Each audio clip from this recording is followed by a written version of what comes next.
দর্শক, RFL thread pipe late এডিশনে আপনাদের স্বাগতম। আপনাদের সাথে আছি আমি সাইফুল হুদা। লেট এডিশনের আজকের বিষয় বাংলাদেশের আন্তর্জাতিক সম্পর্ক। আর এর জন্য আমাদের সঙ্গে স্টুডিওতে আছেন সাবেক তথ্যমন্ত্রী অধ্যাপক ডক্টর আবু সাইদ এবং সাবেক সচিব ও বিএনপি চেয়ারপারসনের উপদেষ্টা ইনাম আহমেদ চৌধুরী। আপনাদের স্বাগতম জানাচ্ছি আমাদের লেট এডিশনে। সাইদ ভাই, বাংলাদেশের ভারত সীমান্ত চুক্তি খুব শিগগিরই হয়ে যাবে, এটায় কোনো সন্দেহ নেই। যদিও প্রায় 4 দশক পরে বাংলাদেশ ভারত সম্পর্কে কি নতুন মাত্রা যোগ হবে? আসলে বিষয়টা হলো এই ছিটমহল নিয়ে কথা। সীমান্তর মেইন বিষয়টা হলো ছিটমহল নিয়ে। ছিটমহলটা আসলে কীভাবে হলো, কি করে, এটা আমরা সবাই জানি যে মুঘল আমল থেকে এবং পরবর্তীকালে ব্রিটিশ আমলে তাদের স্থায়ী, যদি আমি কোট আনকোট বলি, বসংবদ কিংবা আরও খারাপ অর্থ যদি বলি দালাল তৈরি করার জন্য তারা চিরস্থায়ী বন্দোবস্ত দিয়েছিলেন এবং জমিদার তন্ত্র কায়েম করেছিলেন, কর্নওয়ালিস। পরবর্তীকালে রাজা মহারাজা সৃষ্টি করেছিলেন এবং এনাম দিয়েছিলেন।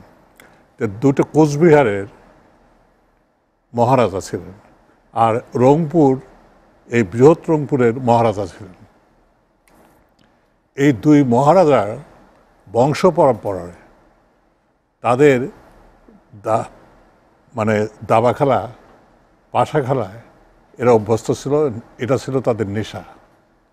এই নেশায় পড়ে যখন যে হেরে যেত তখন সে তার এলাকার থেকে একটা করে জায়গা দিয়ে দিত যে এই মৌজাটা তোমার যাও। এমনি করে এই যে এবড়ো থেবড়ো ছিটমহলগুলো আজকে দেখা যাচ্ছে বিভিন্ন জায়গায়, যেমন মূল চুক্তিতে 15টা, আসলে ছোটোখাটো সব দিয়ে 152টা যে ছিটমহলগুলো আছে।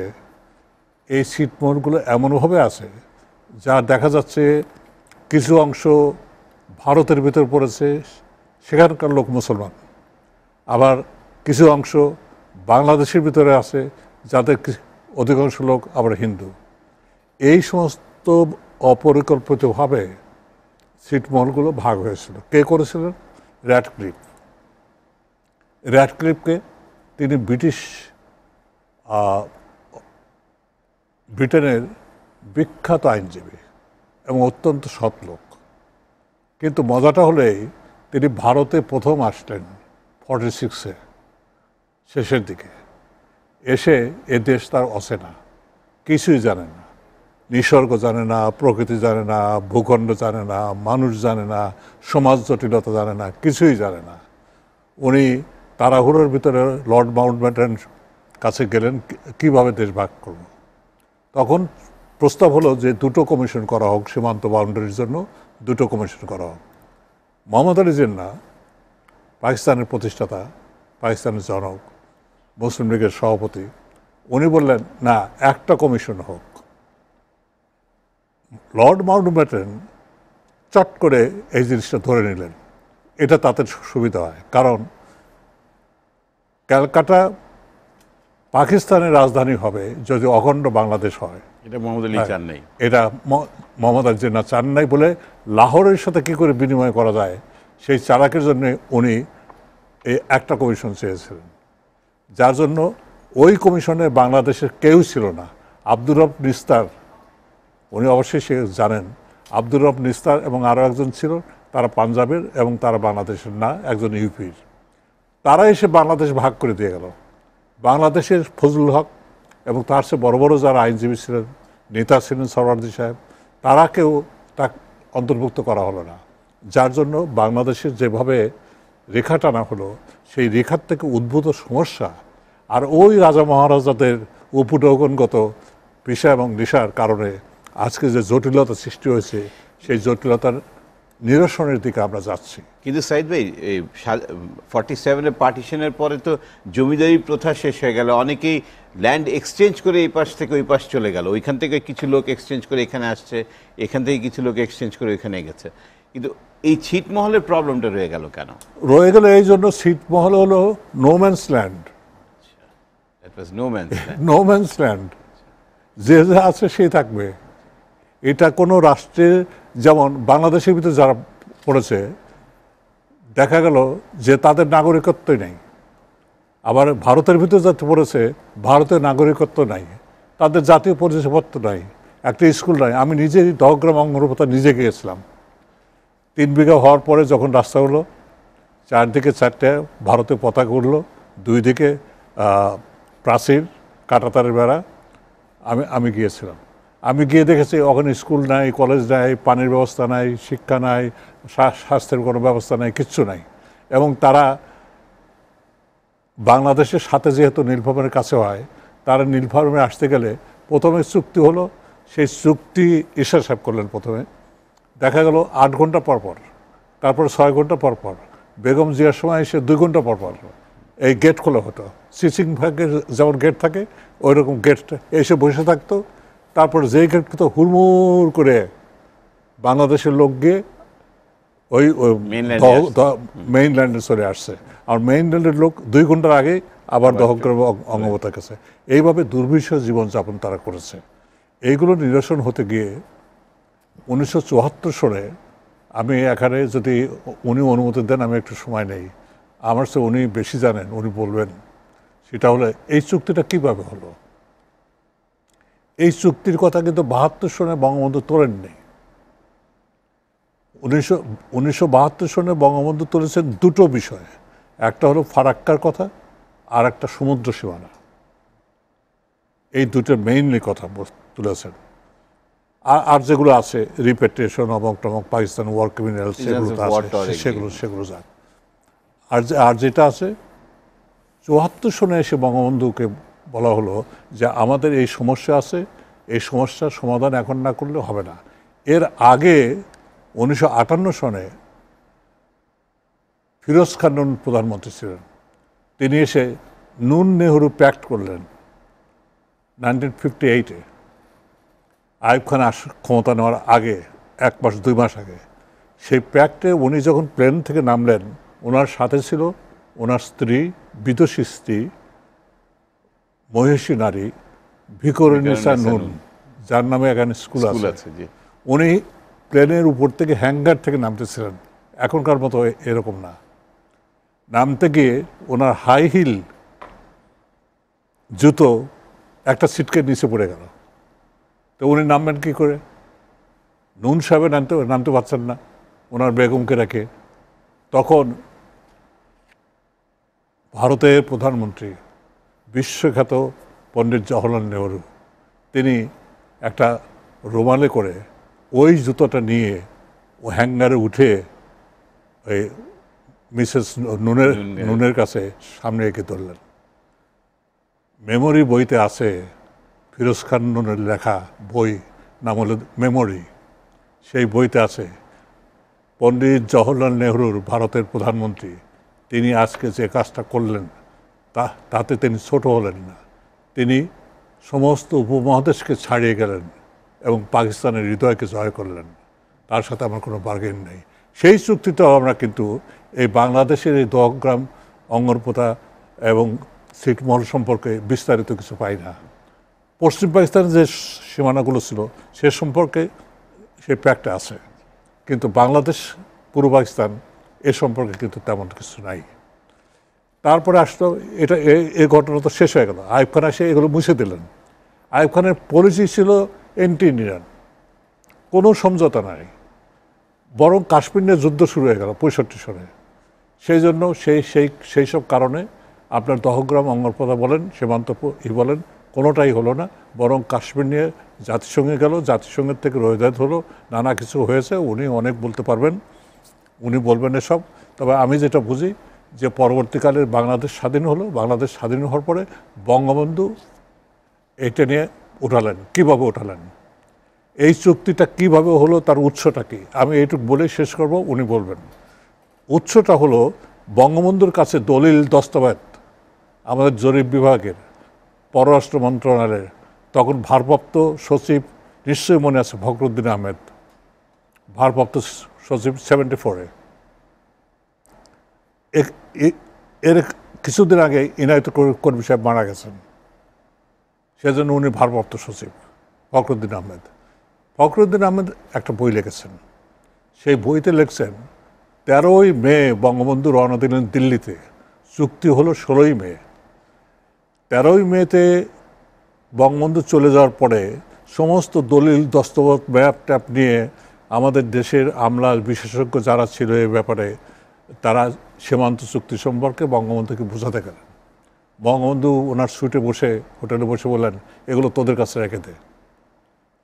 যে এমনি করে 3 বার ফেরত দেওয়ার পরে যখন আনুষ্ঠানিকভাবে একদিকে ইন্দিরা গান্ধী, হাসকার, ডিপি ধর এরা বসছে, জানু সমস্ত ব্যুরোক্র্যাট এবং কূটনীতিবিদ, আর বাংলাদেশের ফখরুদ্দিন আহমেদ থেকে আরম্ভ করে এনারা বসছেন, তখন কুশলতা বিনিময়ের পরে বঙ্গবন্ধু কী করলেন?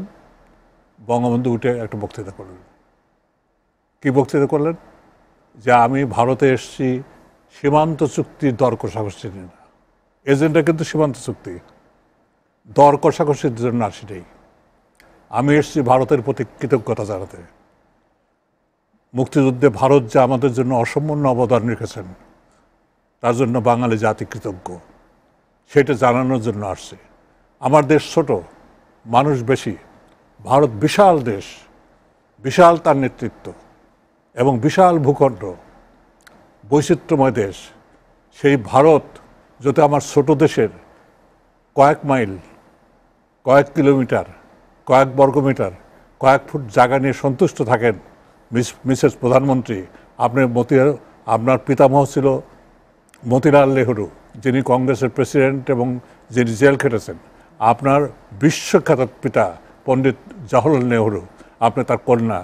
আপনি যদি মনে করেন এই বাংলাদেশের এই সামান্য জমি নিয়ে, এই ছিটমহল নিয়ে আপনি খুশি হন, আপনি নিয়ে নেন, আমার কিছু বলার নেই। এমনভাবে উনি বক্তৃতা করলেন, এত ইমোশনাল, সমস্ত কক্ষ স্তব্ধ, কোনো কথাবার্তা নাই।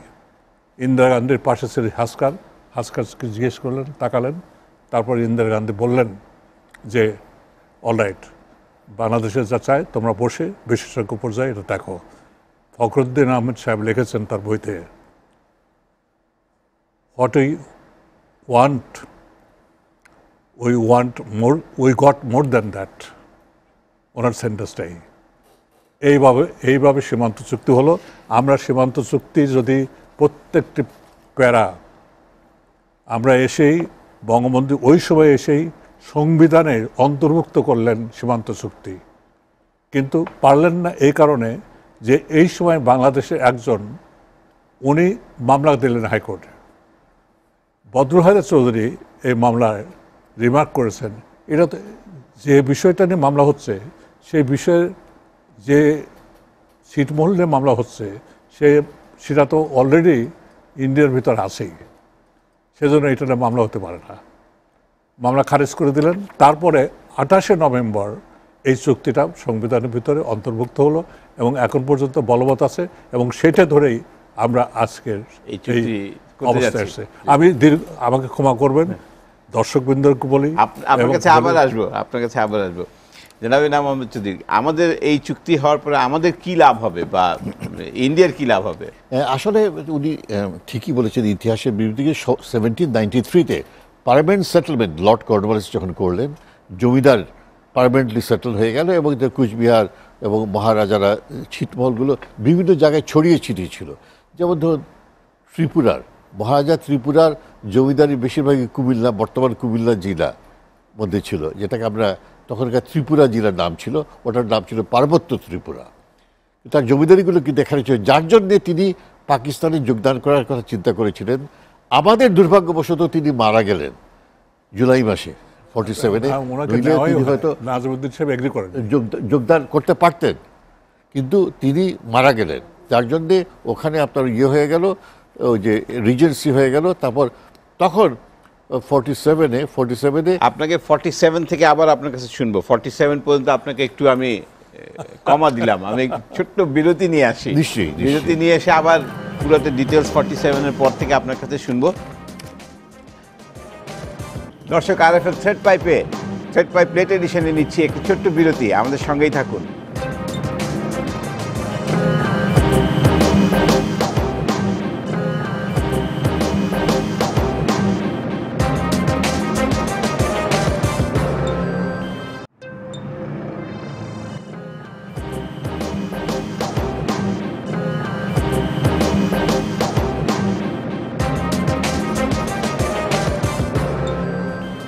দেখছেন এসি টিভির রাতের আয়োজন আরএফএল থ্রেড 5 লেট এডিশনে আজকের বিষয় বাংলাদেশে আন্তর্জাতিক সম্পর্ক।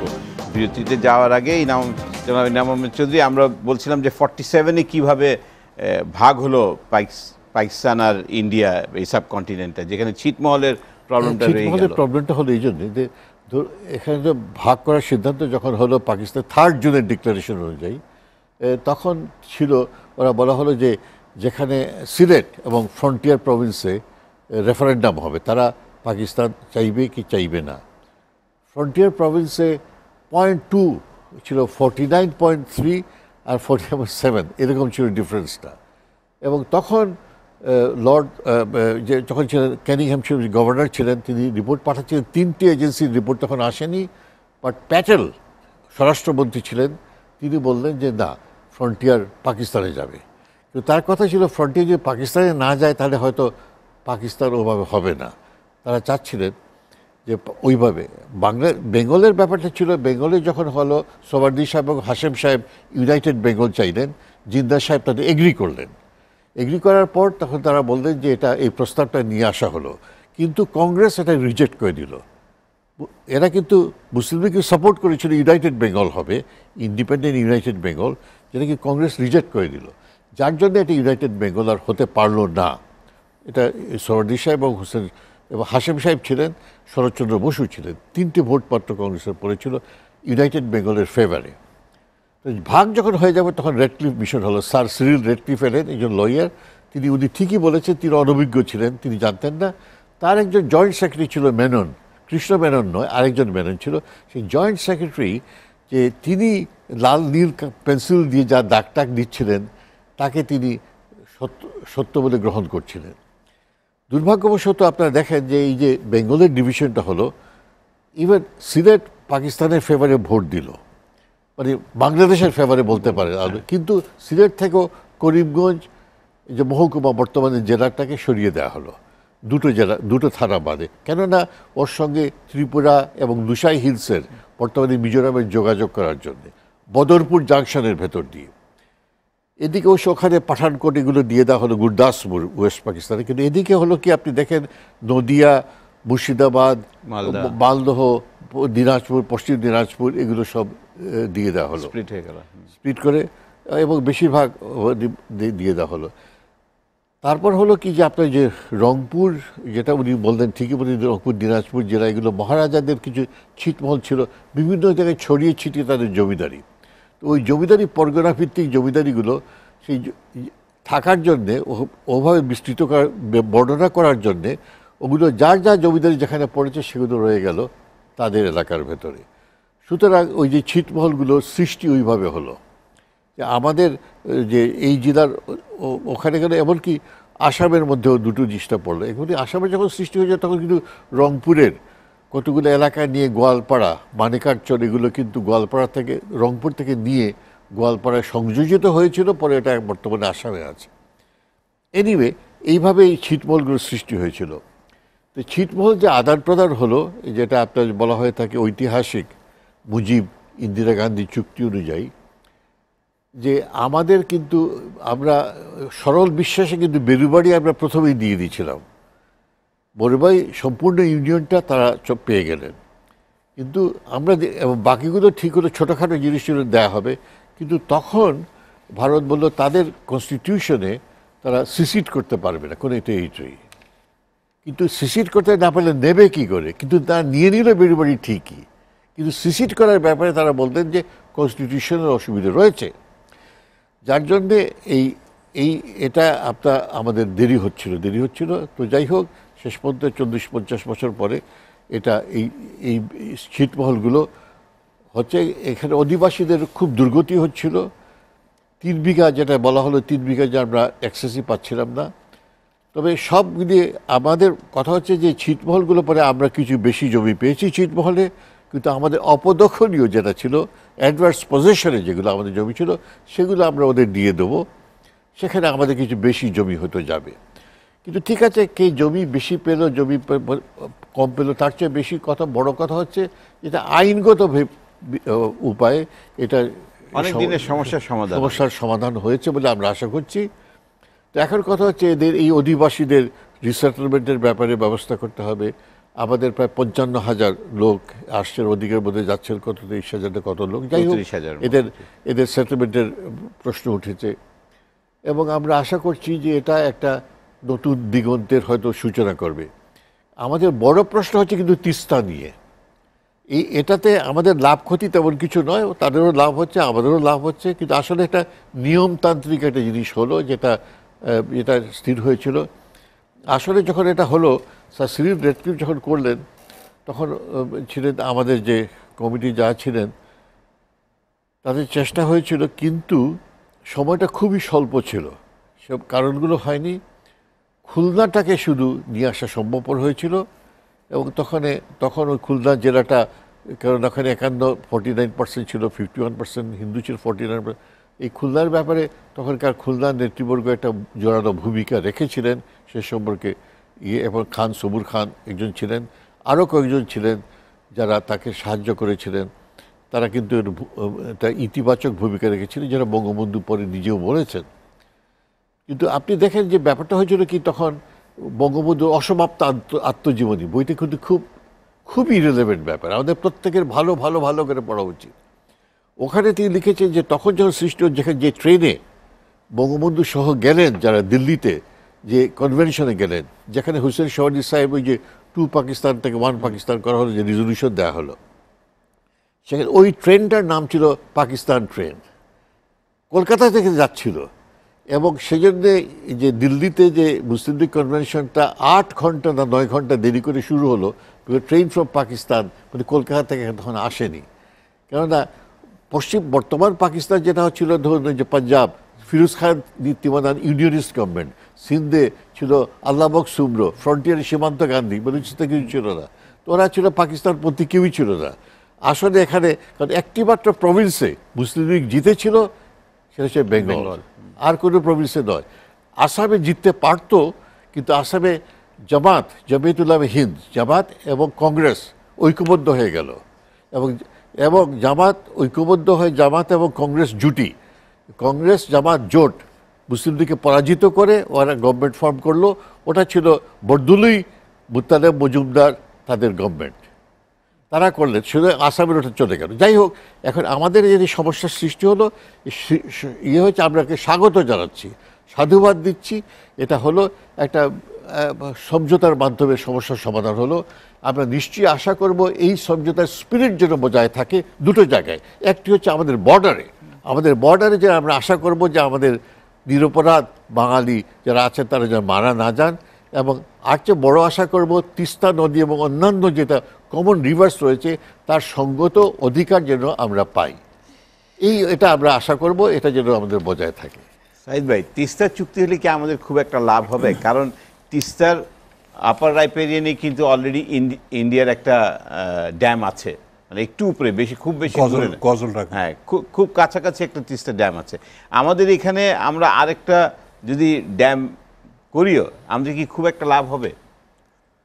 দেখেন, এই বিষয়টা 98-এ যখন আমরা ক্যাবিনেটে ছিলাম, প্রধানমন্ত্রী শেখ হাসিনা, রাজা ভাই তখন পানি সম্পদ মন্ত্রী। ফারাক্কা চুক্তি হওয়ার পরপরই ক্যাবিনেটে আমাদের কথা হয়েছিল, প্রধানমন্ত্রী চিন্তা করেছিলেন গোয়ালন্দ এবং পাবনার ওই সাইড দিয়ে আমরা একটা ড্যাম করব। কারণ ড্যাম করলে যে বর্ষার সময় প্রচুর পানি বঙ্গোপসাগরে চলে যায়, সেটা কোনো কাজেই লাগে না, সেটাকে যদি আমরা ধরে রাখতে পারি এবং সারা বছর কাজ করতে পারি, তাহলে দক্ষিণ অঞ্চলে যে লবণাক্ততা হচ্ছে এবং পানির দুষ্প্রাপ্যতা দেখা যাচ্ছে সেটা নিরসন হয়। এবং তার সাথে সাথে উত্তরবঙ্গের যে বরন্দ এলাকায় মরুকরণ দেখা দিচ্ছে, সেটা থেকে আমরা বাঁচি। সেটা নতুন করে আজকে শুনতে পাচ্ছি পানি সম্পদ মন্ত্রী বলেছেন যে আমরা এরকম ব্যারাজ করব, কিন্তু দেরি করে ফেলেছে। আমাদের ব্যারাজ করা দরকার, একটা না আরও কয়েকটা ব্যারাজ করা দরকার, সিলেটের ওদিকেও করা দরকার, আমার মনে হয় এই পদ্মা নদীর উপরেও করা দরকার। তাহলে ওই জায়গার থেকে আমরা যে ফসল পাবো, যে জীববৈচিত্র্য পাবো, যে মৎস্য পাবো, যে সমস্ত পাবো এবং ফসলাদি পাবো, গবাদি পশুর পাবো, এগুলো সব মিলে অর্থনৈতিকভাবে অবশ্যই আমরা লাভবান হবো। এখানে ওনার সঙ্গে যোগ করে আমি দুটার রাজনৈতিক আর্থসামাজিক বিষয়টা থেকে উনি বলেছেন সদিচ্ছা থাকতে হবে। সদিচ্ছা আছে কিনা। আজকে উনি বলেছেন যে অপদখলীয় জমি ভারত বেশি পাবে। উনি সঠিকভাবে বলেছেন। অপদখলীয় জমি কত বেশি পাবেন সেটা দেখা যাচ্ছে। অপদখলীয় জমি ভারতের কাছে আছে 2737 একর, আর বাংলাদেশে আছে 2267 একর। তাহলে কম আছে বাংলাদেশ কত? 509 একর জমি কম আছে। আবার অন্যদিকে বাংলাদেশের কাছে ভারতের 111টি ছিটমহল আছে, যেটা আমরা পাবো, সেখানে আমরা পাবো 17,158 একর। আর ভারত বলছে বাংলাদেশ 51টা আছে বা ছিটমহল, ভারত পাবে সেখানে 710 একর। যদি আমি বাংলাদেশ পাবে না, এটা ভারত পাবে। আচ্ছা, ভারত পাবে। তাহলে এইটা 17,000 থেকে 7,000 710 একর, 7,000 না 7,010 একর আর 17,158 একর যত বিয়োগ করি, তাহলে 10,048 একর এখানে ছিটমহল থেকে আমরা বেশি পাচ্ছি। কিন্তু অপদখলের থেকে আমরা কম পাচ্ছি কত? 509 একর। সেজন্য টোটাল মিলে বাংলাদেশ কিন্তু এক্ষেত্রে লাভবান হচ্ছে। এটা ওনার সঙ্গে আমি যোগ করলাম। আরেকটা বিষয়, আমি যেহেতু রাজনীতি করি, রাজনীতির বিষয়টা বেরুবাড়ি ধরে কি এই ফিগারটা আসে? হ্যাঁ, বেরুবাড়ি বেরোবেরি বাদ দিয়ে বাদ দিয়ে হ্যাঁ, ওটা তো সেটেল ব্যাটার আগের থেকে হয়েছে। আসলে এখানে রাজনীতিটা এসছে এইভাবে। আমি 77 সন থেকে আরম্ভ করে বেগম জিয়ার আমল পর্যন্ত আমি ডেট ওয়াইজে এবং তার বিভিন্ন রাষ্ট্র পরিদর্শন এবং চুক্তিগুলো যেগুলো আমার চোখের সামনে এসছে কিংবা আমার দৃষ্টি গোচর হয়েছে, সেখানে আমি দেখি জিয়া রহমানের রাজনীতি একটা ছিল পরিষ্কার। আওয়ামী লীগ সবাই ভাবত মুক্তিযুদ্ধের কারণেই হোক আর নীতির কারণে হোক, ভারত সেকুলার ডেমোক্রেসি, আমরাও সেকুলার ডেমোক্রেসি চিন্তা করি, আমরাও অসাম্প্রদায়িক রাজনীতির কথা বলি, আমরাও জাতীয়তাবাদের কথা বলি। এ সব মিলেই ভারতের সাথে মুক্তিযুদ্ধের বিরুদ্ধে আওয়ামী লীগের একটা সম্পর্ক গড়ে উঠছে। সেজন্য আওয়ামী লীগের সঙ্গে ভারতের একটা সামঞ্জস্য এবং মিল খুঁজে পাওয়া খুব সহজে, এবং আমাদের খুব তাড়াতাড়ি বলা হয় ভারতের চর, ভারতের দালাল, এসব বলা হয় নানা কিছু। এবং যখন শান্তি চুক্তি হলো পার্বত্য চট্টগ্রামে, তখন নানা কথা বলা হয়েছে, এতটুকু চলে যাবে ভারতের কাছে, অমুকটুকু। আমি ওর সব দিকে যাবই না। আমি যে রাজনীতির কথা বলছি, আওয়ামী লীগের যে রাজনীতি ছিল, সেই রাজনীতির একটা অক্ষশক্তি ছিল। সেই অক্ষশক্তির জিয়া রহমান ক্ষমতায় এসে দেখলেন যে আমি যদি আওয়ামী লীগ রাজনীতির ভিতরে, এই বলয়ের ভিতরে থাকি, তাহলে আমার দলও হবে না, আমি শক্তি অর্জন করতে পারবো না, এবং আমার রাজনীতির কোনো ভিত্তি দাঁড়াবে না। সেজন্য আওয়ামী লীগ বিরোধী একটা রাজনীতি দাঁড় করার জন্য তিনি তার বিপরীতে তিনি কী করলেন, পাকিস্তানি ধারায় ওই মুসলিম রাষ্ট্রগুলোকে দিয়ে এবং তার সাথে চীন, আমেরিকা, এদের নিয়ে তিনি একটা রাজনৈতিক বিশাল একটা অঙ্গন তৈরি করে এবং বাংলাদেশের ভিতরে তাদের অনুসারীদের নিয়ে একটা রাজনীতির একটা প্ল্যাটফর্ম করলেন, যেটা বিএনপি, প্রথমে জাগদল, পরবর্তীকালে বিএনপি এই পর্যন্ত এসছে। তাহলে কি দাঁড়ালো? তাহলে দাঁড়ালো হলো এই যে এই যে সীমান্ত চুক্তি, এটা কিন্তু সীমান্ত চুক্তি শুধু না, কারণ আমি প্রত্যেক 77 সন খুঁজে দেখেছি, 78 সন খুঁজে দেখেছি, 79 সন খুঁজে দেখেছি, 80 সন খুঁজে দেখেছি, 82 সনে শুধু গিয়ে দেখতেছি ঈশ্বর সাহেব চুক্তি করেছিলেন, তার 4 নম্বর শর্ত ছিল দহগ্রাম অঙ্গপতারা ওখানে করিডোরটা যেটা পাবে ওখানে সৈন্য সমন্ত্রণে ঢুকতে পারবে। পরবর্তীকালে বেগম জিয়া 92 সনের 18ই নভেম্বর উনি কিন্তু দহগ্রাম অঙ্গরপোতা হেলিকপ্টার নিয়ে গেছিলেন এবং ওখানে গিয়ে উনি কিছু উদ্বোধন রাজনীতি, এটা একটা বিরাট ব্যাপার। আমরা বিরাট, আমি শেষ করে দিচ্ছি। রাজনীতিটাকে ছোট করে নিয়ে আসছে। সেটা হলো এই যে দেখেন, জিয়া রহমান এই রাজনীতি করার কারণেই কিন্তু সংবিধান পরিবর্তন করলেন। আমরা সংবিধান পরিবর্তন করেছিলাম এক ধরনের সীমান্ত চুক্তির কারণে, উনি করলেন রাজনৈতিকভাবে সংবিধান পরিবর্তন, যে মুসলিম দেশগুলোকে বিশেষ প্রাধান্য দিতে হবে। আগে কিন্তু ছিল সকল রাষ্ট্রের সঙ্গে আমাদের বন্ধুত্ব সমান থাকবে। এটা ছিল। মুসলিম দেশগুলোর সঙ্গে বিশেষ প্রাধান্য দিতে হবে।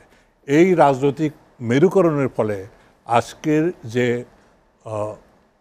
আমাদের ভিতরে রাজনৈতিক বিভাজন সেটা বেশি হয়ে গেছে। সেটা বাদ দিয়ে সীমান্ত চুক্তির ব্যাপারে আমি আসতে চাই। সেখানে সীমান্ত চুক্তির ফলে আজকে যে একটা সুবাতাসের সৃষ্টি হয়েছে, এটা কিন্তু কেউ বিরোধিতা করে নাই, না বিএনপি না আওয়ামী লীগ কিংবা অন্য কোনো দল কেউ বিরোধিতা করে নাই। বঙ্গবন্ধু বারবার বলেছেন, আমি চাই বাংলাদেশ পার্শ্বের সুইজারল্যান্ড হোক, আমার সীমানা হোক শান্তির সীমানা। আর আমরা যে সংবিধান সংশোধন করছিলাম 2 অনুচ্ছেদে, আপনি যদি দেখবেন আমরা বলেছিলাম যে জায়গাগুলো আমাদের ভিতর আসবে সেটা আমাদের অন্তর্ভুক্ত হবে। পূর্ব পাকিস্তানের যে জায়গাগুলো ছিল তার থেকে যদি কিছু অংশ ওদিকে চলে যায় সেটা বহির্ভূত হবে, আর যেগুলো আসবে এগুলো আমাদের অন্তর্ভুক্ত হবে। এবং এর ফলে কি হলো, পরবর্তীকালে যে সমুদ্র সীমানা আসলো, এই এক সংশোধনের ফলেই সে সমুদ্র সীমানার ব্যাপারেও আজকে কিন্তু নতুন করে আমাদের সংবিধান সংশোধন করতে হচ্ছে না। সেই জন্য যারা রাষ্ট্রনীতি চালাবেন, যারা নেতৃত্ব দেবেন, তাদের গুণাবলী, দূরদৃষ্টি, তাদের প্রাজ্ঞতা এবং রাষ্ট্র এবং দেশ সম্পর্কে, মানুষ সম্পর্কে এত ভালোবাসা থাকা চাই যারা অনেক দূর পর্যন্ত দেখতে পারে। আমরা এটা নিয়ে আরও আলোচনা করবো, একটা ছোট্ট বিরতি নিয়ে আসি। RFL থ্রেড পাইপ লেট এডিশনে এই পর্যায়ে নিচ্ছে আরেকটি ছোট্ট বিরতি, আমাদের সঙ্গেই থাকুন।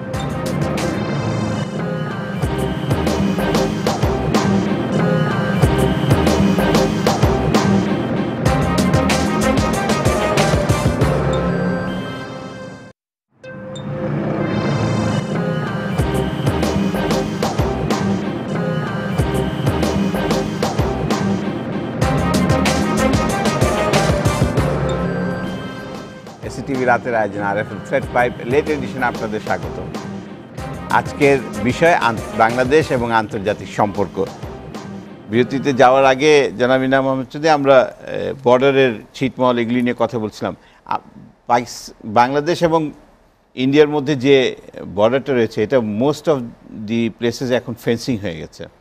আপনি এই ফেন্সিংটাকে কীভাবে দেখেন? হ্যাঁ, আমি বলছি, হ্যাঁ, ফেন্সিংয়ে যাওয়ার আমি একটি কথা বলতে চাচ্ছি যে যে ওই যে বিএনপির বাংলাদেশ জাতীয়তাবাদীর যে আপনার প্রতিষ্ঠা সম্পর্কে যেটা কথা হয়েছিল, শহীদ জিয়াউর রহমান সাহেব যে প্রতিষ্ঠা করেছিলেন, জাতীয়তাবাদের ভিত্তিতে এটা প্রতিষ্ঠা হয়েছিল এবং সেখানে যেটা আমাদের সকল দেশের সঙ্গে বন্ধুত্ব এটা থাকবে। বিশেষভাবে কত গ্রুপস হয়েছিল যে আপনার যে থাকবে প্রতিবেশী রাষ্ট্রদের সঙ্গে থাকবে, যে মুসলিম বন্ধুদের থাকবে, এটা কিন্তু বজায় ছিল এবং এখনও রয়েছে। ওদের আপনার যে ডেভেলপিং কান্ট্রিজ গ্রুপ অফ 77 সঙ্গে থাকবে ইত্যাদি। এবং আমি বলবো যে ভারত সেটা খুব ওয়েলকাম করেছিল এবং প্রেসিডেন্ট ভিভি গিরি, যে বঙ্গবন্ধু ভিভি গিরি তার ভাষণে, যে রাষ্ট্রদূত ভাষণে যেটা বলেছিলেন, 26শে ডিসেম্বর, তারিখটা আমার ঠিক মনে পড়ছে না, 26, সেখানে তিনি অত্যন্ত জোরালো ভাষায় শহীদ জিয়াউর রহমানের এই কার্যক্রমকে প্রশংসা এবং স্বাগত জানিয়েছিলেন এবং প্রত্যেকটা পয়েন্ট বাই পয়েন্ট যে সেটা ঘোষণা করে, আমি বর্ণনা যেতে চাচ্ছি না সময়ের অভাবে, কিন্তু করেছিলেন। সেভাবে কিন্তু কোনো আমাদের, আমি বলবো এটা যে কোনো কোনো ফিলিংস সৃষ্টি মোটেই হয়নি, বরং সার্কের যখন হলো, সার্কে যেখানে ভারত এবং অন্যান্য দেশে স্বাগত এটাকে জানিয়েছিল, সেটা হয়েছিল, এটা ঐতিহাসিক সত্যি। ফেন্সিংয়ের ব্যাপারে আপনি যেটা প্রশ্ন করলেন, ফেন্সিংটাকে আমি মনে করি এটা অত্যন্ত অনুপযোগী এবং আনওয়েলকাম ব্যাপার। এটা বৈরী সুলভ আমার কাছে মনে হচ্ছে, যে পৃথিবীর খুব কম দেশে, একবার ইস্ট জার্মানি ওয়েস্ট জার্মানিতে হয়েছিল ওটা, এবং ওই প্যালেস্টাইনের ওখানে কিছু জায়গায় হয়েছে, এবং এইসব ফেন্সিং দিয়ে আমার কাছে মনে হয় এটা আস্তাগুড়ের মতো। আপনি ঠিক আছে, আপনি যেতে দেবেন না বাংলাদেশিদের, ঠিক আছে, সেটা অন্য ব্যাপার, কিন্তু যেখানে আমরা বন্ধু মনোভাব শূন্য আছি, বন্ধু মনোভাব সুলভ সম্পর্কে রয়েছি, সেখানে ফেন্সিং দিয়ে করা এবং সেখানে ফেন্সিং দিয়ে ফেলানির মতো কাহিনীর সৃষ্টি হয়ে থাকে। এটাকে আমি সম্পূর্ণভাবে এটাকে অগ্রহণযোগ্য বলে মনে করি, এটা উচিত নয়। এটা আমার, যদিও এটা ঠিক যে হ্যাঁ, বাংলাদেশিরা আজকাল বাইরে যেতে চাচ্ছে না। আমাদের এককালে ছিল যে এই দেশেতে জন্মজনে এই দেশেতে মরি, আজকে এই দেশেতে জন্মজনে ভিন দেশেতে মরি, এরকম হয়ে যাচ্ছে। কিন্তু তবুও ফেন্সিং দিয়ে আটকে রাখা এটা মোটেই উচিত হচ্ছে না, এবং এটা আমার কাছে মনে হয় বন্ধুত্বমূলক মনোভাবের মধ্যে এটা একটা দেয়াল সৃষ্টি করছে, এবং অনস্বীকার্য। তিস্তা ব্যারেজ বা এবং তিস্তা তিস্তা ব্যারাজের ব্যাপারে বলছি, এটা আমাদের প্রধান প্রশ্ন, প্রধান কথা। আজকে দেখছি পানি সম্পদ মন্ত্রীও বলেছিলেন যে তিস্তার ব্যাপারে বলেছেন এটা আমাদের প্রধান ব্যাপার, এবং আমরা আশা করব যে তিস্তার ব্যাপারে এটা আমাদের কিছুটা আপনার নীতিগতভাবে আমাদের জীবন মরণ প্রশ্ন। শুধু তিস্তা নয়, কমন রিভার্স যেগুলো রয়েছে সেগুলো ফারাক্কা থেকে শুরু করে দেখেন কমন রিভার্স যেগুলো আছে, আমরা চাই এগুলো সুরাহা হোক এবং সুব্যবস্থা করা হোক। তিস্তা যে তিস্তা ব্যারাজ ছিল, আজকে আপনি দেখেন তিস্তা ব্যারাজ অঞ্চলে গিয়ে দেখেন সেখানে একটা মরুভূমির মতো হয়ে যাচ্ছে প্রায়, আমরা পাচ্ছি না। মাত্র 540 কিউসেক, আমাকে পানি সম্পদ মন্ত্রী বলেছিলেন যে মাত্র 40 কত যেন হয়েছে, পানি এত নিচে নেমে এসছে। আপনি চিন্তা করে দেখেন আমাদের কি অবস্থা হবে, ওই অঞ্চলের কৃষকদের কি অবস্থা হবে। আজকে আমরা এটা আমাদের প্রধান প্রশ্ন, আমাদের জীবন মনের প্রশ্ন, আমরা তিস্তা নদীর ন্যায্য হিস্সা চাই। শুধু তিস্তা নদী না, কমন রিভার সবগুলোরই। সিলেটে অনেকগুলো কমন রিভার্স রয়েছে, অন্যান্য জায়গায় রয়েছে, আমাদের গঙ্গা নদীর ব্যাপারে রয়েছে। সেটা আমাদের কাছে বড় প্রশ্ন। লোয়ার রাইপেরিয়ান নদী হিসেবে আমাদের যে অধিকার রয়েছে সেই অধিকারের আমরা প্রতিষ্ঠা চাই, এবং এটা রয়েছে আমাদের এনভায়রনমেন্টের কারণে রয়েছে, কৃষির কারণে রয়েছে। এবং আমরা আশা করব এই যে সীমান্ত চুক্তি দিয়ে যেটা আমরা হলো যে ঠিক আছে একটা আবহ সৃষ্টি হয়েছে, এটা বন্ধুত্বপূর্ণ সৌহার্দ্যমূলক একটা মনোভাবের সৃষ্টি হয়েছে, অনস্বীকার্য। আমরা একে অপরকে অভিনন্দন জানিয়েছি, সেটাও ইয়ে, এবং সব দলেরা এটা করেছেন, সে আরও ভালো। কিন্তু আমরা এটুকুর আশা করব যে তিস্তা নদীর ব্যাপারে এবং কমন নদীর ব্যাপারে এটা যেন প্রয়োগ হতে পারে, সেটাই হচ্ছে আসল টেস্ট হবে, আসল পরীক্ষা সেখানেই হবে। কারণ আমাদের জীবনমনের প্রশ্ন কিন্তু সেখানে জড়িত রয়ে গেছে। সুতরাং এই যে আপনি বললেন তিস্তা নদী এবং সীমান্তের ব্যাপারে আমি আরেকটি কথা বলতে চাই, বিনীতভাবে বলতে চাই ভারতের যারা আপনার বিএসএফদের কাছে, ঠিক আছে নিরীহ নিরপরাধ এসব মানুষদের মেরে উচিত কি হচ্ছে? পৃথিবীর কোনো দেশে কিন্তু এভাবে মারা হচ্ছে না। এরা হ্যাঁ গরু ব্যবসায়ী থাকতে পারে, ছাগল ব্যবসায়ী থাকতে পারে, সাঁতারে হয়তো ওইদিকে চলে যেতে পারে, এরা কিন্তু কোনো দেশদ্রোহী বা কোনো এরা সন্ত্রাসী কিছুই নয়, এরা এমনি সাধারণ লোক। স্যার এখানে বহুবার কথা উঠেছে যে নন লিথেল ওয়েপন্স ইউজ করা হবে। যখনই বর্ডার ক্ল্যাশের মিটিং হয় তখনই বলা হয় যে তারা আজকে থেকে না প্রায় 10 বছর যাবত এই কথা শুনে আসছি যে নন লিথেল ওয়েপন্স ইউজ করবে বিএসএফ এবং আমাদের বিজেপি। এটা হচ্ছে না কেন? এটা হচ্ছে না কেন এটা আমার মনে হয় যে বর্ডার সিকিউরিটি ফোর্সের লোকেরা বলতে পারবেন। তা কিন্তু আমার কাছে মনে হয় তারা একটা ভীতিপ্রদ অবস্থা সৃষ্টি করার জন্য বোধহয় এটা করছেন না, এবং যখন তারা এটা ইউজ করেন না তখন তারা নিয়ে লাঠি দিয়ে মেরে বা পাটকেল দিয়ে মেরে অত্যাচার করেও কিন্তু মানুষ মারা হচ্ছে। আপনি দেখবেন খবরের কাগজে দেখবেন বাংলাদেশে নিয়ে অত্যাচার করে মারা হয়েছে, দেখবেন আপনি লেখা আছে। তো এই যে করা হচ্ছে এটা কিন্তু খুব আপনার বিশেষ করে আমাদের সীমান্ত এলাকায় একটা প্রতিকূল মনোভাবের সৃষ্টি করে। আমি এটা নজরে আনার চেষ্টা করব যে এটা যেন পরিহার করা হয়। এগুলো কিন্তু প্রয়োজন নেই, দেশের স্বার্থেও কোনো স্বার্থে, ভারতের স্বার্থে তো নয়, বাংলাদেশের স্বার্থে এটা প্রয়োজন নেই। এটা অনর্থক তাদের এটা ভীতিপ্রদ পরিবেশ সৃষ্টি হয়, এটা সত্যি, কিন্তু এটা কোনো কাজে আসে না, কোনো স্বার্থ উদ্ধার কারো হচ্ছে না। সুতরাং আমার একটা বিনীত অনুরোধ থাকবে যে এগুলো যেন কিছুতে এইসব না করা হয়। যে আপনি এমনি তো রেখে দিচ্ছেন, কাঁটাতারের বেড়া দিয়ে ঝুলিয়ে রেখে দিয়েছেন, কিন্তু তার উপর এভাবে নির্বিচারে কিন্তু কোনো বিচার হচ্ছে না, নির্বিচারে এই যে ফেলানির বিচার কিন্তু এখনো হয়নি, দেখেছেন বারবার করে পোস্টপোন করে দেওয়া হচ্ছে। একবার তাকে বেকসুর খালাস দেওয়া হয়েছিল, যে স্বীকার করেছিল সে ফেলানিকে হত্যা করেছে, কুল হেডেডলি তাকে খালাস দেওয়া হয়েছিল। এখন আবার বিচার হচ্ছে, কিন্তু বিচারে কি হয়েছে এখনো শেষ হয়নি বিচার। আমরা চাইব এই বিচার যেন শেষ হয়, এক্সাম্পল হয়ে থাকা উচিত, এটা আমাদের দাবি। কিন্তু এর সঙ্গে সঙ্গে আমরা আশা করব যে এই যে বর্তমানে একটা আবহ সৃষ্টি হয়েছে, সেই আবহাওয়ার রেশ, তার প্রতিফল এবং তার ফলাফল যেন থাকে, পরিবেশে বজায় থাকে।